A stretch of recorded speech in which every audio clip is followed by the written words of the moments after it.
Շնորհակալություն հարցս իրականում ուղղված է ավելի վերաբերում է պետական եկամուտների կոմիտեի ոլորտին եւ պետք է խնդրեմ որ վարչապետը որոշի ով պատասխանի միգուցե փոխվարչապետը կամ հենց վարչապետը հարգելի գործընկերներ ես վերջի օրերին ահազանգեր եմ ստանում դեղ ներկրողներից պետական եկամուտների կողմից դեղերի վրա փակցվող դրոշմապիտակների դեֆիցիտի վերաբերյալ, որը տարբեր այսքան տարբեր աղբյուրներից ինֆորմացիայի վրա սկսվել է ավելի շատ հունվարից, բայց վերջի օրերին կարծես թե ահագնացել է։ Ես ուզում եմ հասկանալ, թե ինչու է այդպես, հաշվի առնելով այն, որ մենք ենք ըստ էության օրենսդրորեն պարտադրել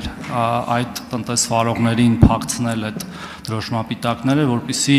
հետագծելիություն ունենանք ապրանքների, ինչպես մնացած շատ ապրանքների դեպքում, եւ կարծես թե նաեւ տնտեսվարողները վճարում են այդ դրոշմապիտակների համար։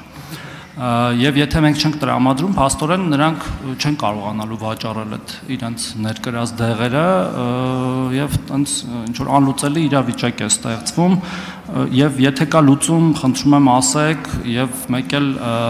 կան արդյոք լուծումներ, որ հետագայում դա չկրկնվի, այսինքն դա ինչ որ համակարգային խնդիր է, ոնց անենք, որ դա լուծվի։ Շնորհակալություն։ Հարցին կպատասխանի Հայաստանի Հանրապետության վարչապետ Նիկոլ Փաշինյանը, համեցեք պարոն վարչապետ։ Շնորհակալ եմ պարոն Թորոսյան հարցի համար, դուք շաբաթ օրը ինձ դրա մասին նամակ եք գրել էլեկտրոնային փոստով, ես նույն օրը վերահասցեագրել եմ պետական եկամուտների կոմիտեի նախագահին եւ նույն օրը ստացել եմ պատասխան, որ երկուշաբթի օրվա դրությամբ այդ հարցը լուծված կլինի, իմ սխալն է եղել, որ ես պատասխանը չեմ վերահասցեագրել ձեզ, բայց լավ առիթ է ես հիմա գրեց որ լուծված է հարցը։ Արձագանք։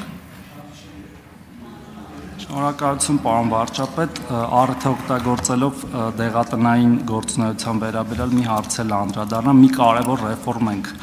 անում էլեկտրոնային դեղատոմսերը, գիտեք դրա մասին, էլեկտրոնային դեղատոմսերի ռեֆորմի մասին գիտեք։ Մենք նաև քննարկում ենք կազմակերպել նաև վարչապետի աշխատակազմում մի խնդիր ունենք։ Այն դեղերը, որոնք որ պացիենտները իրենք են գնում դեղատներից իրենց գումարով։ Ըստ էության գրեթե դեղատոմս դուրս չի գրվում բժիշկների կողմից։ Հունվար ամսին դուրս է գրվել ընդամենը 9400 դեղատոմս, հաշվի առնելով, որ մենք ունենք 14000 բժիշկ, այսինքն նույնիսկ մեկ բժիշկ մեկ դեղատոմս դուրս չի գրում, բայց պատասխանատվությունը կրում են դեղատները, եւ մենք դեպք ունենք, որ 110 միլիոն դրամից ավել տուգանք է գրվել մի հատ դեղատնային ցանցի վրա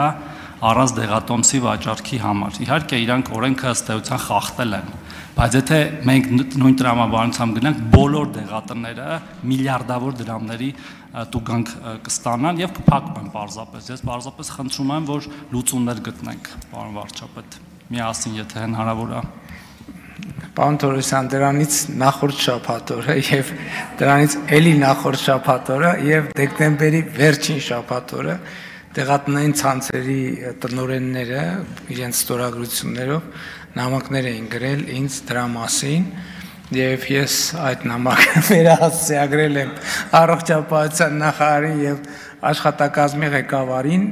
եղել են քննարկումներ եւ մենք արձանագրել ենք, որ կան խնդիրներ։ Բայց սա այն դեպքն է, երբ որ բարեփոխումը հանդիպում է իր խնդրին։ Նման դեպքերում գիտեք, ես հետեւյալը ասեմ, մի ընդհանուր տրամաբանություն։ Կառավարությունը նրա համար է, որ անի բարեփոխումներ։ Այդ բարեփոխումները անխուսափելիորեն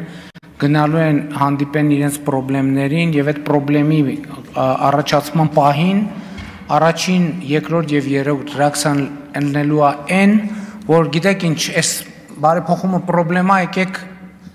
հետաձգենք, չեղարկենք, վերանայենք եւ այլն, եւ իմ գնահատմամբ կառավարությունը նրանով է կառավարություն եւ նրանով է շարունակում մնալ կառավարություն, երբ որ ասում եք գիտեք ինչ ժողովուրդ ջան, հասկանում ենք որ խնդրեմա,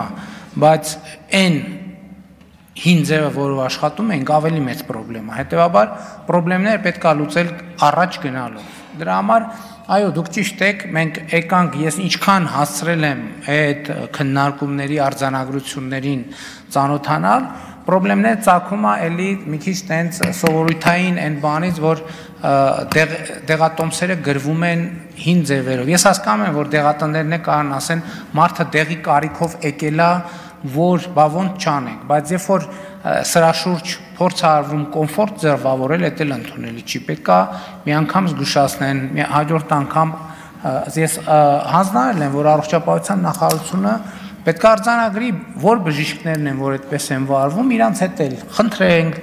նորից խոսենք, նորից համոզենք, նորից խնդրենք, 5 անգամ խնդրենք 10, 20, 30, 40, 50, 100, 500, բայց 501-րդ անգամ արդեն պետք է միջոց ձեռնարկվի։ Հակառակ դեպքում երբեք որևէ իրավակարգ չենք ունենա, որովհետև միշտ բոլոր իրավակարգերը եւ կարգավորումները չեղարկելու տասնյակ պատճառներ կան։